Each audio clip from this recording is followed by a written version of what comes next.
So, yeah, what do you think? You want to roll into it? Yeah, sure. Let's do it. Cool. All right. Well, thanks for joining me, man. I appreciate it. Yeah, So, glad to be here. yeah, if you don't mind, can you give everybody, well, first off, if you can tell them who you are, and then tell them a little bit about Pod Inbox and what you're doing, and then maybe we could talk about kind of what got you here, maybe some of the past, jobs and startups that you were doing, and then I kind of want to talk to you about where this thing goes and some of this creator economy stuff that you've been talking about. But yeah, let's start there if you're all right with that. Yeah, for sure. Yeah. So my name is Pat Cheung. We met each other at a conference.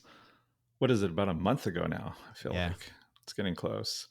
It was a podcasters conference, so I was there because I had a booth there where we launched Podinbox, and I'm the founder and CEO of Podinbox, and it's basically a just a pretty simple tool for podcasters to use to get audio messages from fans.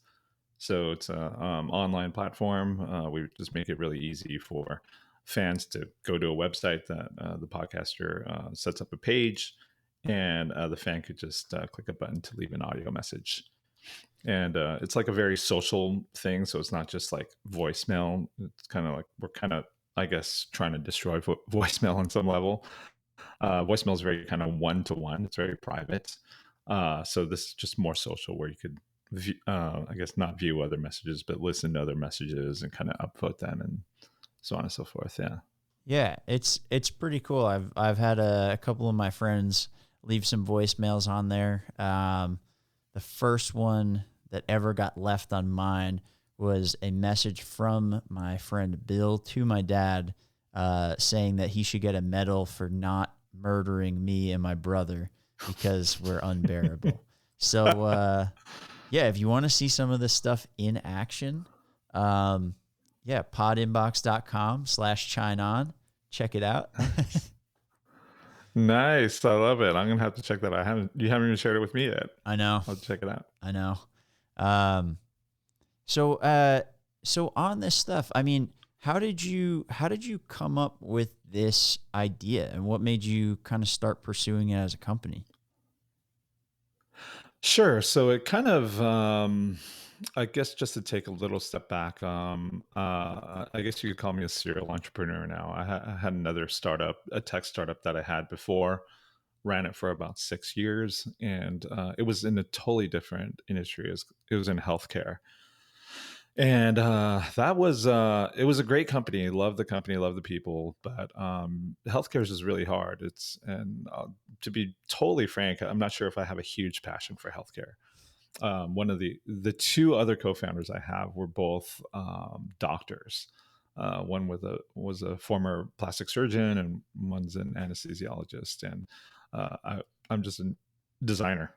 I'm a product designer. I've done UX design for a long time, and then in the tech world, something called product management. Did that for a long time, and I did product design. So I'm kind of one of these guys, who could do a lot of things. So kind of perfect fit for a startup, which is what I've always kind of liked to do and had a passion to do. So after doing that, so just to give full context, that company got acquired about 2 years ago, and then the acquiring company kind of worked with them for a little bit, as is norm.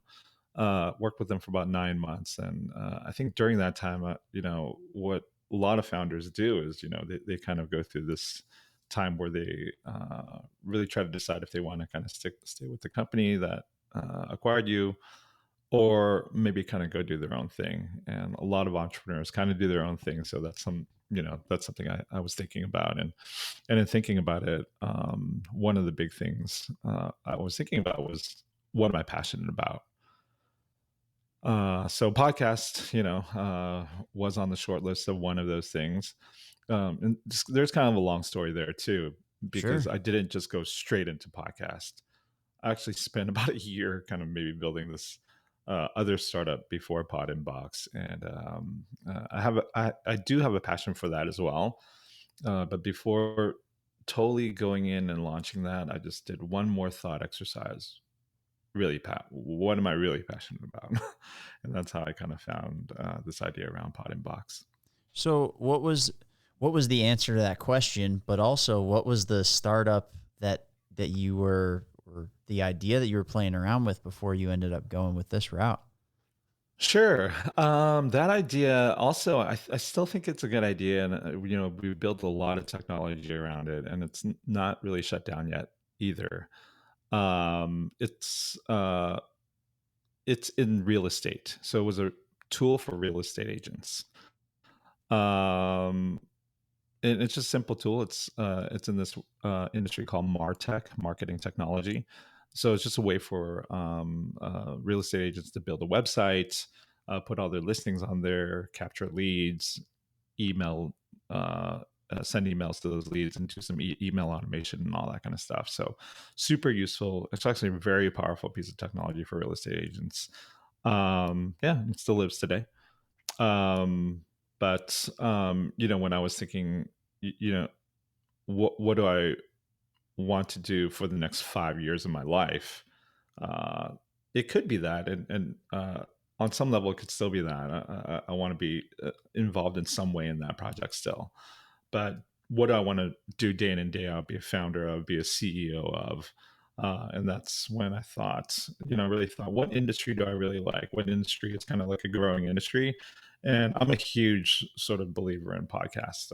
Been a fan for a long time, but haven't been a podcaster. I've kind of dabbled with the idea of starting a podcast for maybe, I'll be honest, to my shame, maybe for about 3 years, and kind of failed year after year of launching a podcast.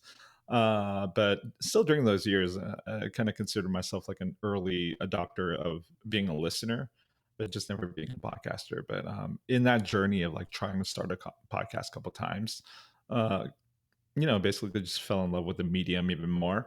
And maybe even more so, kind of fell in love with talking to podcasters. So that's something I really enjoy. And when I thought what I want to do for the next 5 or 6 years, I want to both kind of enjoy the problem space that I'm thinking about day in and day out, and enjoy the customers that I'm going to be talking to day in and day out. So both of those things became really important to me, because a lot of times, in the entrepreneur world, people talk about founder market fit, right? It's like, are you fit to solve that problem space or think about it day in and day out?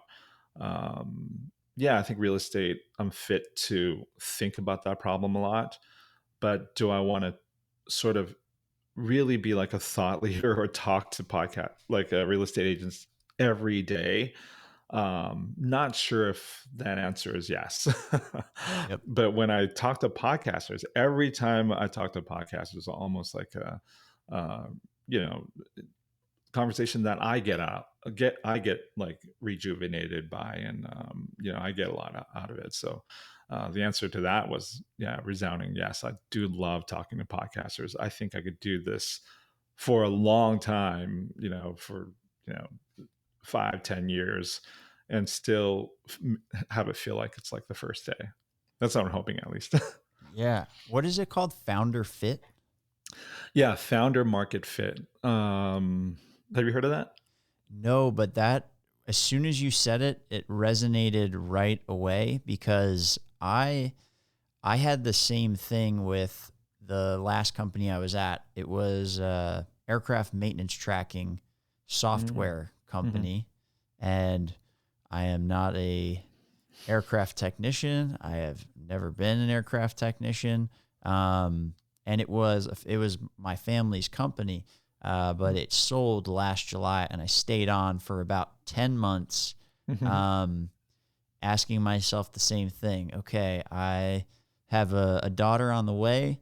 I've got about a 6 month lead time before before she comes. Mm-hmm. Um, and by that time, I got to do what's right for my family. So is this where I want to be? And I never felt confident going into those places, talking to the aircraft technicians, directors of maintenance, directors of aviation, almost all of whom were 50, 60, 70 years old. Um, I always and I was, but I always had imposter syndrome around that big time because it's not an area of expertise. And um, yeah, I never felt like I could really be myself in that industry. And then I went to podcast movement, and like you just said, I mean, talking to other people that are doing this, um, it was effortless. I shook your hand and we talked for maybe 10 minutes straight. And then I saw you at that party thing and we talked for another 10 minutes. And it was like, there was no pulling teeth. It was just easy, man. And Yeah. I've never thought of it in that way, but yeah, that's, and it's like a resounding yes. Yeah, exactly. So yeah, and you feel it right away, right? Like you're like, oh, this feels right. And maybe that's, another testament to podcast industry. I don't know if you found this at the show, but the community was so welcoming, and hopefully that's representative, the community at large. But like I mentioned earlier, podcast movement was where we launched, and friends and various colleagues asked me, hey, what are you excited about going into this launch and going into the conference, and what are you worried about? And one of the things I was worried about is like, not even one of the things, it was probably the biggest thing, because I've been building product for a long time, have some confidence around that the product works and looks okay and all that stuff. But I was like, am I going to be accepted by the community? Because you sometimes you walk into other communities and sometimes they're just skeptical, like they don't want to try any new things. There's a couple other tools maybe, and they're like, why do you need to exist, and that kind of thing. So battling like a industry that might not be very accepting or very closed off to newcomers or new entrants, that was probably one of my biggest fears. But yeah, that got alleviated real quick, just by all the great conversations I had, at the booth, and just even socially. People were very welcoming. Hopefully that means they like Podinbox, but even if it doesn't, it just seems like there's just great welcoming people in the industry. So yeah, something I'm pretty excited about, diving into more and like going more to these events and just connecting with people more. Agreed. I definitely got the most out of talking to people and those connections, even more than the classes and the lessons and things like that. Those were really helpful. But yeah, talking to everybody, it was really amazing how open everybody was to just helping in some way. Like, oh yeah, I've been doing this for 3 years, 7 years, 15 years. Like, I do this thing, and we have this group where we meet and we discuss some of these different aspects of podcasting. Like, you should join this group. Like, I'd be happy to kind of see what you're doing and help you out, especially because I had started my company like the week before I went to podcast movement. So I was very much in a similar boat, and part of it too of like one of the ways that I cope with some of that is that I go to these places and I'm like, well, I don't even care if they accept me. Like, I'm just going to see what everyone's Yeah. doing, and then I'll Hmm. figure out the better way. And then once I was there and actually like met a bunch of people and see how this industry is moving, I'm like, oh, I got to leave that shit behind. That is going to be the kiss of death if I bring this in. And do you think some of your hesitation around that came from just in the nature of the industry being in healthcare, where everything's so regulated, it's so controlled by such like a small amount of big players? Um, do you think that's part of it? Yeah, that's a good question. Didn't really think about it before, but if I'm thinking about it now, yeah, I think yeah, it's not a fast moving industry. There are a lot of regulations. And I think the thing we were tackling in that industry was just, it was a very hard problem to solve. And when you're trying to solve a very hard problem uh, in in an industry that maybe feels like there's not a great solution, they're not gonna look kindly at an upstart. they're gonna be very skeptical that the solution that you provide is, is going to work, I think. So maybe that's where it came from. Yeah, I really had to dig back in my brain because it was probably the first year, where we did a similar thing. We went to a conference and then we talked to, some sort of maybe more complex healthcare systems in year one. And, it wasn't all bad, but there were some, uh, sort of skepticism. Is this going to, cross all the T's and dot all the I's, and with everything they need? Yeah, we were kind of a critical piece in healthcare systems managing their doctors and nurses. So it had to kind of be a little bit bulletproof. Um, yeah, so I think, yeah, I don't know if all healthcare is like that, but at least with our tool, it definitely gives me, sort of a little bit nightmares of what we went through in the very early stages of like trying to convince people, yeah, this actually works. So obviously Podinbox is not as maybe mission critical, or it's more of a fun tool, right? So Yeah. maybe that's why we're maybe a little bit more accepted. Sure. Well, hey, if you don't mind reliving some of the trauma, because I'm kind of curious as to, um, because it sounds like what you were selling is very different on its surface, but very similar kind of challenges that I was going through at the last place. Um, what was that problem that you were trying to solve, and then what did you guys do differently, that you brought to the market that that you used as a selling point, that got people in the door to start using you?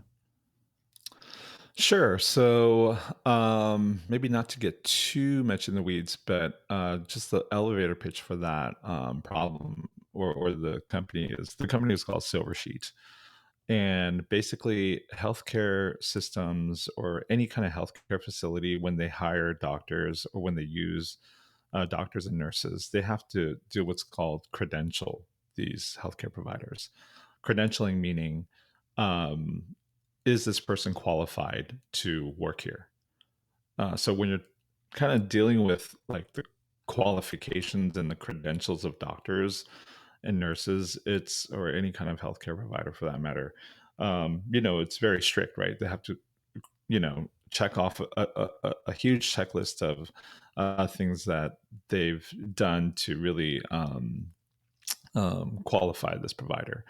So in using our software, we kind of what our software does is it tells the healthcare facility the checklist of things they have to do, and they have to log in our system.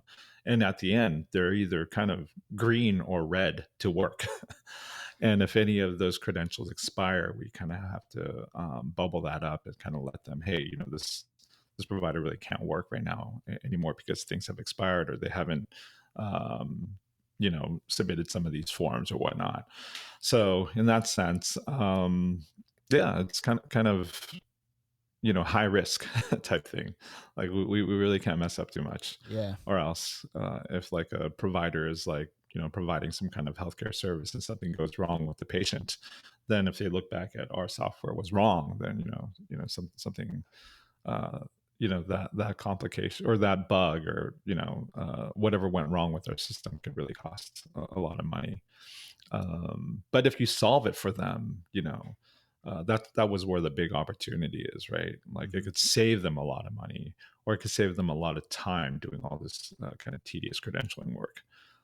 Um, yeah, I don't know if that answer your question, but Yeah.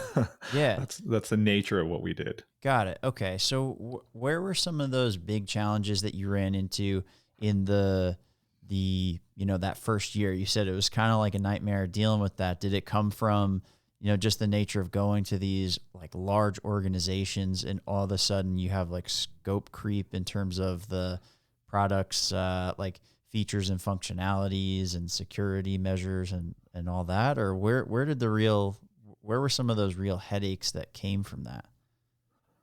Sure. I mean, some of the real headaches was like, to be totally frank, like none of us in the founding team were experts in what it took to, uh,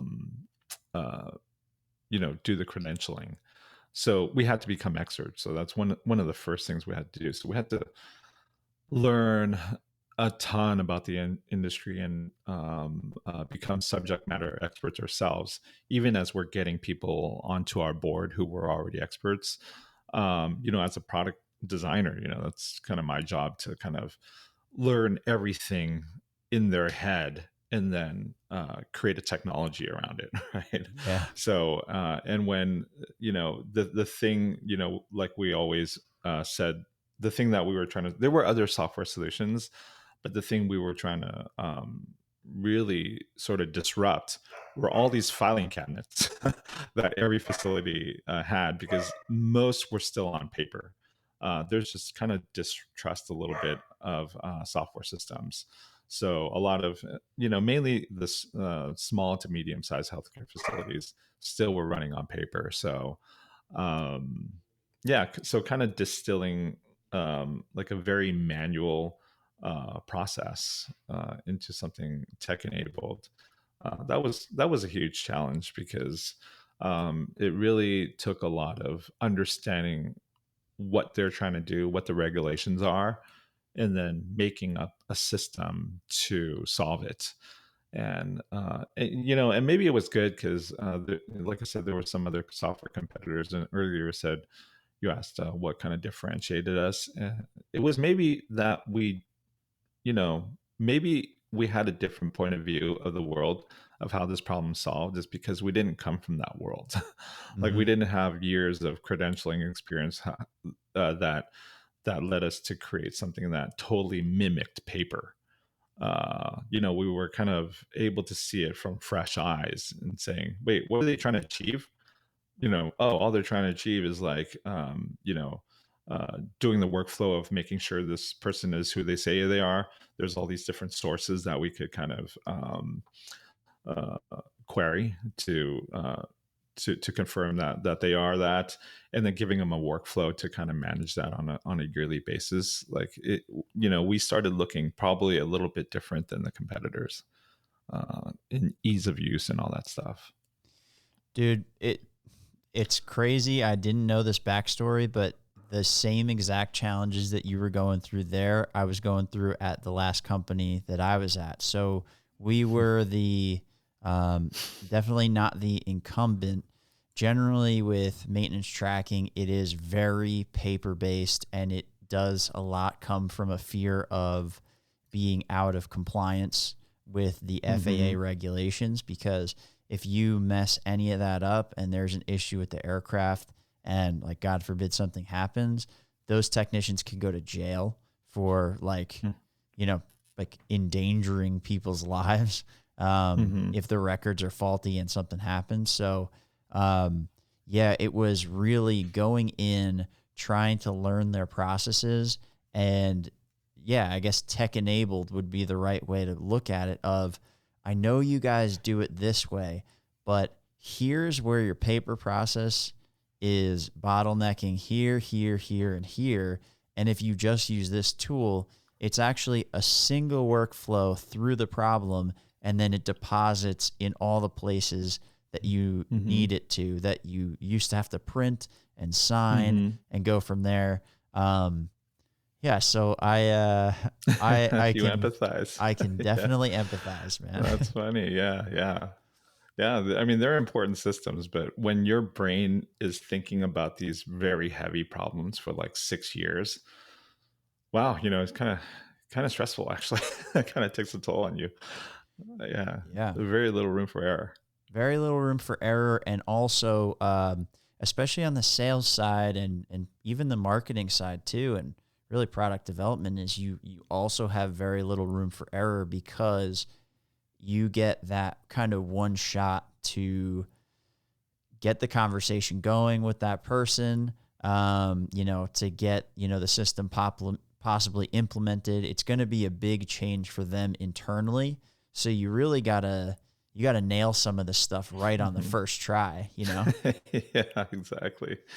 Yeah, yeah, in the industry, there's something called the minimum viable product, and yeah, for something like this, the minimum product is pretty big. Yes. Yes, Yeah, definitely. So you got out of that about 2 years ago? yeah, it's been about almost 2 years now. Yeah, I think we're just coming up on it. Hmm. Okay. So now you started Pod Inbox. You've been working on this. I think you said what, 5, 6 months, something like that. Yeah, about 5 months. There's some overlap with the other project. The other project, admittedly, I was working on longer because that technology was, once again, I went from a very complex technology, and then I thought the next thing I was going to do in real estate was, I thought it was going to be a simpler technology, but I think my brain was just wired to maybe solve complex problems or something. So I just designed, and we built another very complex piece of technology. That's when I kind of took a step back and really kind of made an assessment: is, do I enjoy this? Do I want to get into another very complex piece of technology? And I think there's still something there with the other thing that I'm working on. But maybe that's it's not me who leads it, right? Maybe there's another co-founder that could lead that. So for myself, I just think with Pod Inbox, I really thought, not that Pod Inbox is not complex. We're definitely, as we'll get into maybe in this discussion, it's going to become a lot more complex. But I think just not as heavy. Like the other things that I worked on before was just very heavy, heavy in technology and heavy in understanding how it works. And one of the things I kind of love about Pod Inbox was, and I talked about founder market fit. A lot of product people talk about product market fit. I'm not sure. I think you probably heard of that before. It's just when right when you tell someone about the product, they understand it right away, and then their kind of willingness to buy is you know pretty evident because they have that problem or they have that aspiration, whatever it is. There's very little sort of explaining what this thing does. It's already kind of there. So Mm-hmm. that's what really kind of attracts me to Pod Inbox. Like it's both very light on the complexity and light on kind of the marketing of it. Like the understanding of it is very evident. That's what really draws me to that. Well, and I agree. I haven't heard of that term, but the concept makes sense, and it makes sense that it translates over. I'd say you definitely check that box because I walked up to your booth and I understood in less than 30 seconds what you guys did. And I was like, dude, I'm in. So, Mhm. yeah, like I'm already a customer of this service. It's pretty sweet. And I mean, I'm pretty excited to see how complex you get in this, and kind of cool to be along for the ride early on. But just based on where it's at now after 5 months of development, how nice it looks, and just like the thought out nature of the way the system works. I'm pretty pumped to see how you scale this and do all that. I'm not just blowing Mm. smoke because Mm. Thank you. I've dealt with a lot of different softwares, and like there's a lot of shitty design out there and it's really not intuitive. And so this was cool. And so if you're I'd like to talk about some of this creator economy stuff and really where you plan on going with the company, even if it's high level and we I don't know, we just see where this goes. But yeah, I definitely want to learn more about what you're planning on doing with that. Sure, yeah. I guess maybe the first place to start is like, what is the creator economy? And I'm still kind of getting to know it. But maybe a summary is it's just, currently in this day and age we live in, there's just a lot of people creating content. And these content creators need to start making a living out of, maybe not need, but it'd be nice if they started making a living out of the content they create. And especially as more and more people are not just doing it as a hobby. They're kind of thinking it as a side hustle first. And once they start getting some revenue or some kind of traction, then they really start thinking, oh, wow, can I quit my job and start doing this? So uh, that's kind of what we call the creator economy, that if these creators can start monetizing and kind of making it as their primary source of income, there's a whole economy around creators now. And so tools that are kind of supporting the creator economy is helps basically the exchange of the flow of money from people who consume that content to put it into the pockets of people who are creating that content. And I think it, I'm not 100% sure of this, but I think it usually, doesn't, it's usually kind of like a direct support from audience and fans versus, up to now, it's a lot of, advertising was probably the biggest way content creators got their money, whether it's through blogs, display ads on blogs, or whatnot. I think, today we kind of see that evolving into many different other streams of income. Yeah. Yeah. So where does Pod Inbox kind of plug into that? Sure. So we're, because we're an audience engagement platform, like even, in a lot of, in our booth, a lot of our slogans, we're saying engage your audience. We kind of consider ourselves an audience engagement platform, or a tool podcasters could use it to engage their audience. So kind of our thought around where the place we are in the creator economy is, if fans and audience is engaging with the podcaster on this platform, they might also want to support them there. So we use this term super fan a lot. And, I'm kind of writing a lot of, sorry, sort of educational material around what is a super fan, or who are these fans that are just not your normal fans, but your fans who are actually engaging with you. And we love the term super fan. I don't know if you know who Pat Flynn is, but he wrote a book called Superfan, and I really love the idea around superfan. And the way I describe superfan is someone who not just passively listens, because I think a lot of podcasters, probably the majority of the audience, passively listen, and myself too. I think I subscribe to maybe 50 podcasts, and I really don't actively engage with any of them, but there are probably several of them that I do engage. Whether it's on Twitter or maybe in comments or something, Mm. that I would consider myself a super fan of. And when I think of that term super fan, it usually starts with somehow you're actively engaging with them. And if the so what we teach is, if a podcaster can identify who those people are, and they don't have to be a lot of people of your audience. It could, maybe 5 to 10% of your audience at least know who those people are. So in our platform, we're like, if people are leaving you audio messages, like if you ask your fans to, leave you a message about something, like leave you a question or leave a story or something, and those people who do it, we are kind of teaching podcasters that those are probably your super fans. And one of the things we say, it's like, even I even think about my own behavior as a listener. Whenever I do engage with a podcaster, not only am I engaging with them, I'm such a fan that I'm telling my other friends about that podcast, right? So I'm now like an ambassador for that podcast. So if I'm doing all these things, the barrier to entry, if a podcaster asks me to, um, you know, support some monetary donation for them to keep it up and running, there's a high likelihood, based on my behavior of actively engaging, that I will also be the person to support, right? So I think that's why we're looking at our platform as like, can we help the podcaster receive monetary donations from their super fans?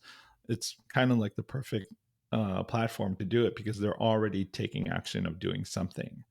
And if we give them several more actions to take, that might lead to helping podcasters actually monetize from the platform. Okay, got it.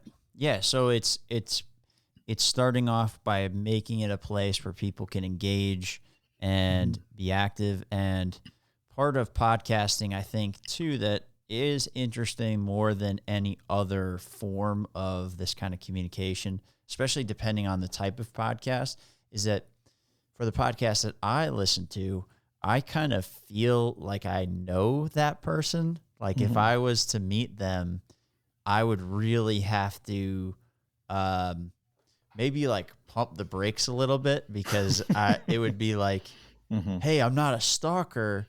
I just happen to have listened to you speak about a lot of things for thousands of hours.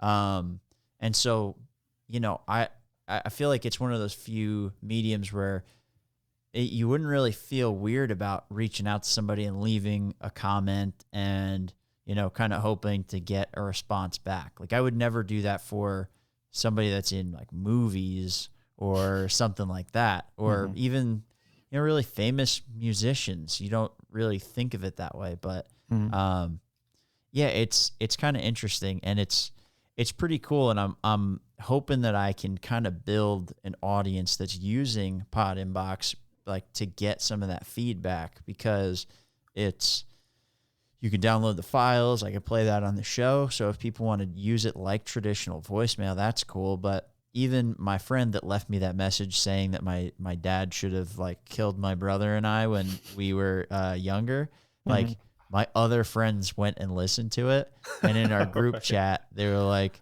"Oh, Bill Right. is spot on. Like he nailed it." You Right. know? And Right. so it's kind of cool that other people can be involved with that versus just getting to hear that on the show if it ever gets played, you know? Yeah, yeah. One of the things we teach obviously is like exactly what you said. You download it and then you play it on the show, and then the fans just kind of freak out and say, "Hey, I just heard myself on the show." That's like one great use case. But obviously, I don't know if every podcaster is going to do that to every fan of kind of like promoting them on the show. So that's why the I think the feature that I like a lot is just the reply feature.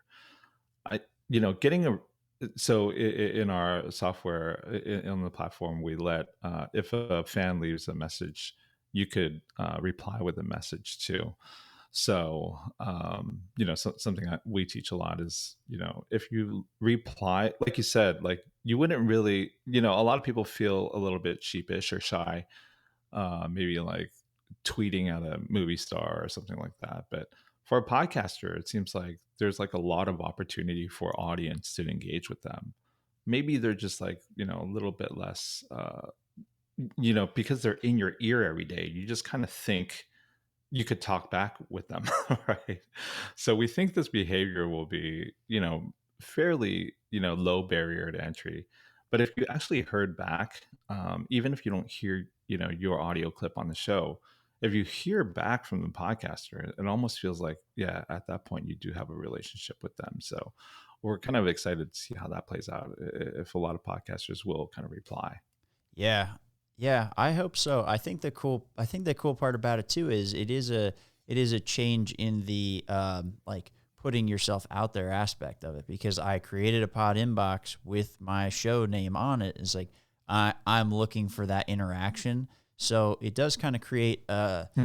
a little bit of maybe a safer space to do it where you're not shouting into the void of Twitter or Facebook and then like my aunt is going to look at this and I don't want her to know that I like this, you know, anime podcast because she makes fun of me or something like that.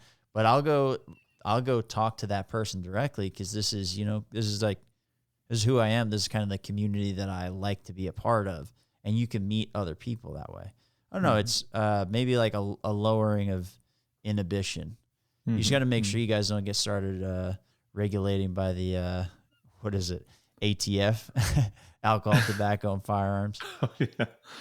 A little loosen inhibitions, but yeah, man. So what do you see as the kind of vehicle to create you know more of a creator economy using something like this? Do you have ideas in mind? or is it too early to share and too far ahead of ourselves on this conversation? What do you mean? So like, how do you see? So right now it's you've got it as like a subscription base for the podcasters. How do you see growing this into a way to monetize for podcasters, for fans to get, maybe whether it's exclusive content or whatever it might be, to start creating like an economy within the system? Got it. Like what is the mechanism? Sure. We're playing around with a couple ideas. Might be a little too early to share, Okay. but we're inspired by some of the other tools out there, and one of the big tools in the industry is Patreon. They have this kind of, I don't know what you call it, but a lot of people are kind of familiar with Kickstarter. They have like a kind of a Kickstarter model where it's just like, is it $5 tier, or, $10 tier, $15 tier a month. So, we think that's interesting, but there's probably, some room to be a little bit innovative there.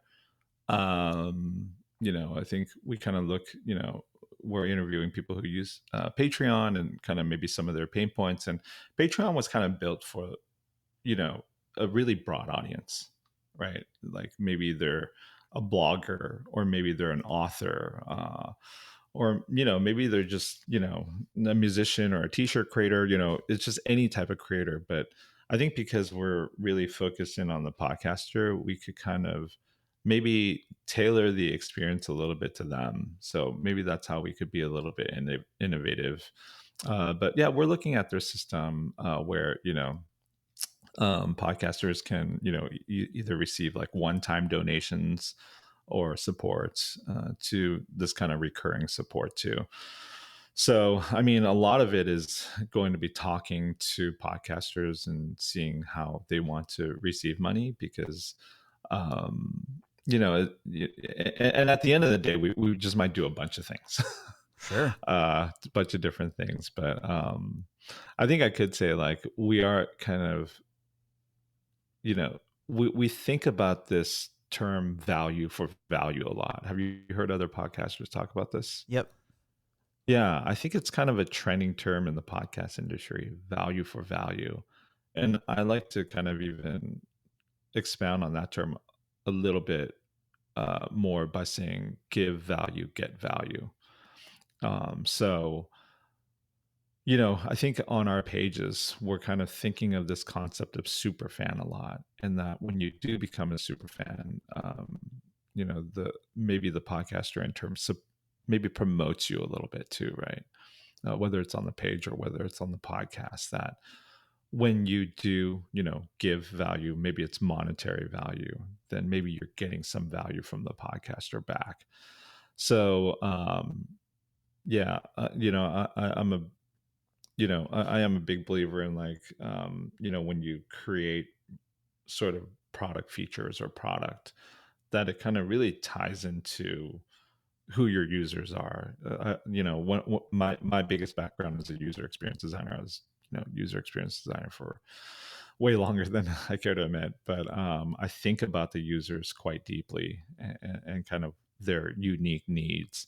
So, some podcasters, I'm never going to say anything bad about Patreon. I think they're a great platform. They're going to be a lot more, they're going to have deeper pockets than us, right? They're huge. But I do wonder if there's some opportunity that some podcasters will be like, oh, Podinbox does it a certain way that will maybe fit podcasting a little bit better, or fit this use case a little bit better. Sure. Yeah, I mean, even on the pricing model, that's another thing that we could innovate on, right? Like, as a venture backed company that they are, um, I'm not, not to say anything disparaging, but like, they have to be a little bit greedy, right? They have to get as much sort of maybe transaction percentage as kind of possible. Just kind of like what this whole thing that's happening with Apple, right? There's kind of been this revolt from Apple that everything that's sold in the Apple store, Apple takes 30% tax, right? Yeah. That just really hurts. They have a creator economy in their ecosystem too, right? The game creators or the app creators, right? Anyone that has an app on iOS has to pay this 30% tax. And a lot of people think that's not fair, but and then I kind of I put myself in the shoes of Apple, the public company. It's like, well, they have to keep growing, right? They have to have this kind of outrageous tax. And that's kind of even how maybe Podinbox and this company is a little innovative. It's, my goal is to self-fund and bootstrap this company. I don't know if I want to raise venture money for it, which gives me the sort of latitude to not be as greedy, right? Maybe we just do it off a flat subscription fee versus like a transaction. So like, let's say you earn, I don't know, $200 a month. I don't know what the percentage cut from Patreon is, but if it's 20%, then that's $40 a month that you have to pay, right? We probably don't need that. We just might need a $10 flat fee a month or something for something like that. So yeah, we're playing around with some of these ideas yet. I'm not trying to be cagey. Half of it is I don't know. Yeah. We're still working on it. We think it's probably about like maybe 3 months ish away. Oh wow, So that's still pretty fast. And no, I don't view it as being cagey on some of this stuff. It's when you're starting these things up, it's you don't know what the answer is until you know. And then once you know, you actually realize a month later that you didn't know when you knew, and it's totally different from what you first thought.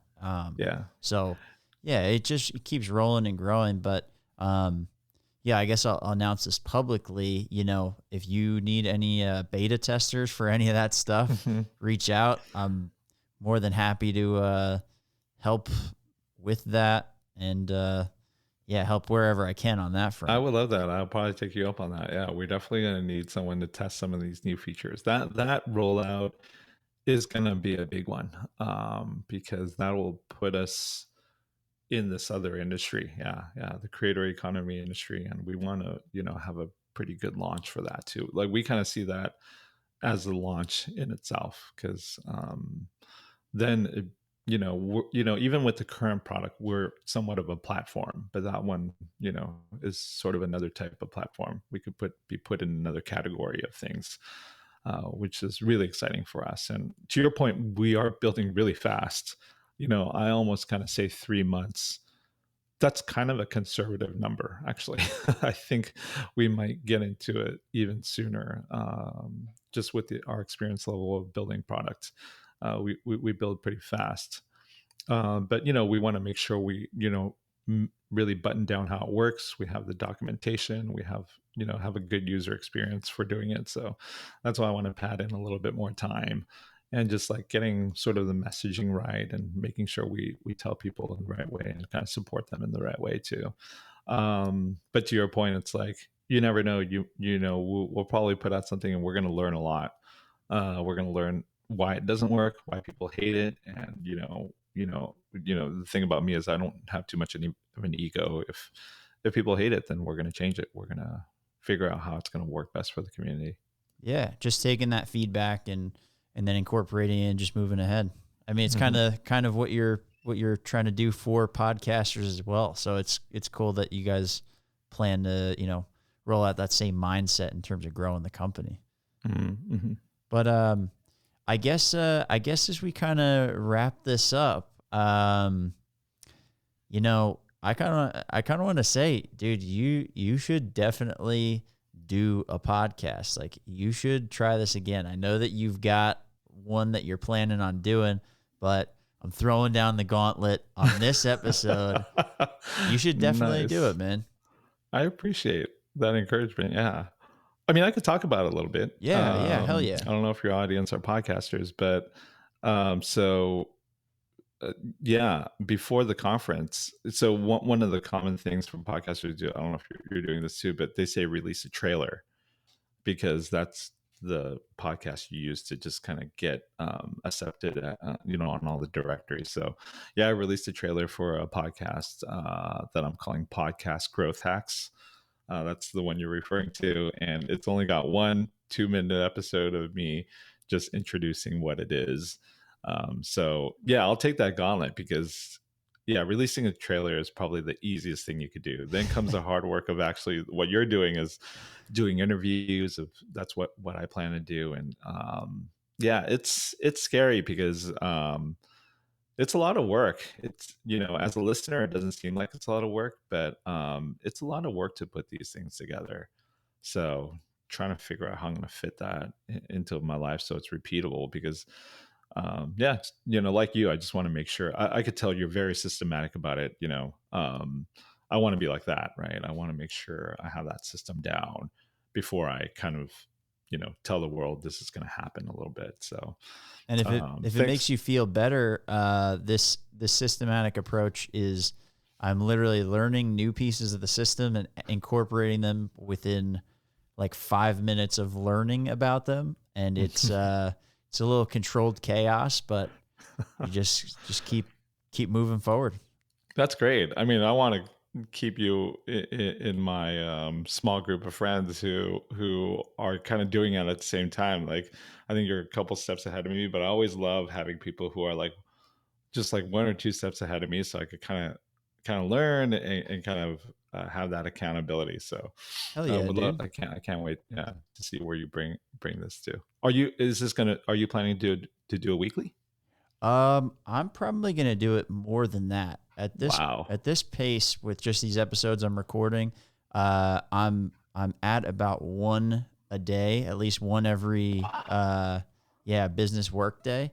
I really Love it. wanted to get a bunch of these banked up and then just releasing and going. And yeah, I wanted to learn as much as possible about doing this, deal with as many of the pitfalls that I can, and mess it up on my own podcast before I go and ask customers to pay me to do professional podcasts Right. for them. So, Yeah.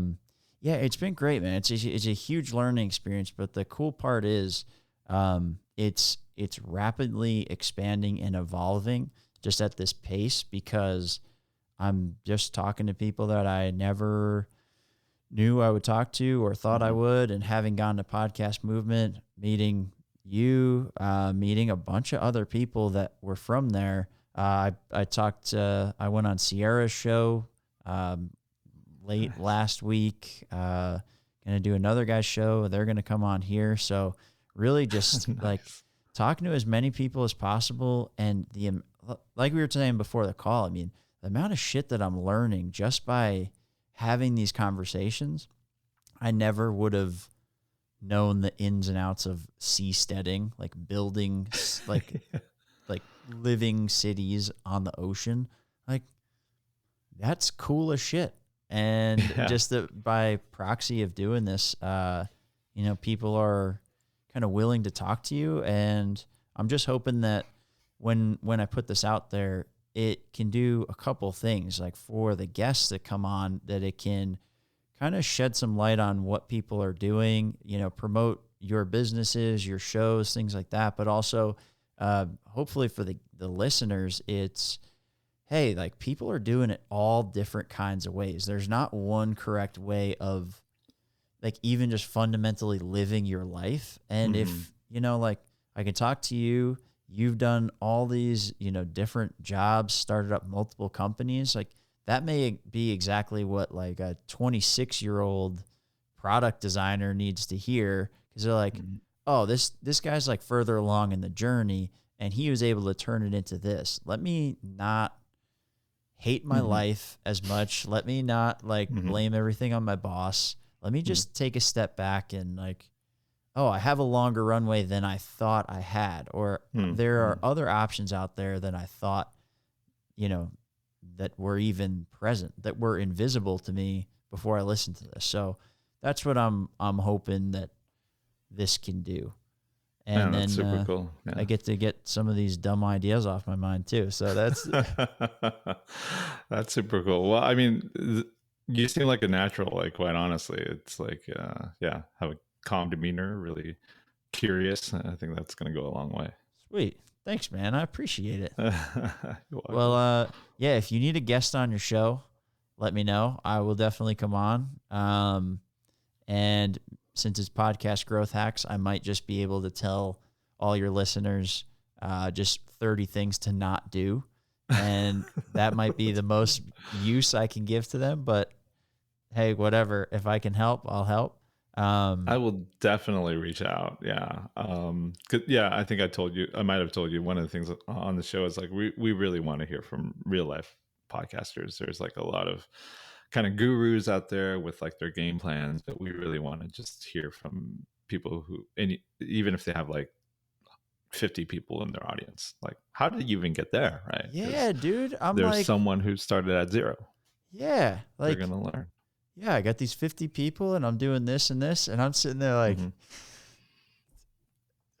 all right, dude, teach me. Like, Yeah, you know, exactly. you can't be above it Yep. when I don't even have any episodes released. I can't wait. Well, the moment you release, you're going to have, I mean, you already have something to teach, I'm sure. Hell yeah. Yeah. Well, thanks for doing this, man. I really appreciate it. Before we wrap this thing up, where can people find you? Where do you want people to check you out? Either social media, definitely podinbox.com, but where should people go to find you and connect with you? Sure. For me personally, I mean, I check Podinbox too. Like I said, we're self-funded and kind of bootstrapped, so I kind of do everything right now with a small team. But I do check everything at Podinbox on Twitter, Instagram. But if you want to connect with me directly, it'd be pat@podinbox.com. That's my email address. And on Twitter, it's just Pat Cheung, PatCheung.com. Okay. Hell yeah. Cool. Well, thanks for doing this, dude. And yeah, we'll be in touch as you start to roll some of those things out. I would love to help out with that. Yeah, this is a super cool concept. And I'm really excited to see where it goes. So thanks for doing this, man. Yeah. Thanks for your support. I really appreciate it. Hell yeah. All right. Well, thank you everybody for listening. I really appreciate it. And we'll see you guys next time. Thanks.